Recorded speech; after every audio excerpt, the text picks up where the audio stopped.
Hello everybody, here's my latest piece.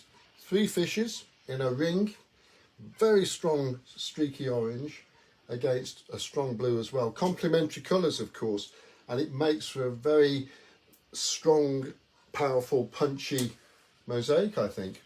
Initially I thought the seaweed would suffice as the border and frame, but when I'd finished it even, I realised that it needed this just single row of green tiles which pick out the green highlights in the tails of the fish and the fins of the fish and also the seaweed, so it makes for a much more harmonious composition. Sometimes these little additions can make all the difference.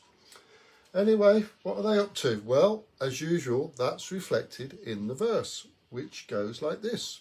3 fishes. Ring-a-ring-a roses, these fish are rubbing noses, because now it's their time to breed in amongst the green seaweed.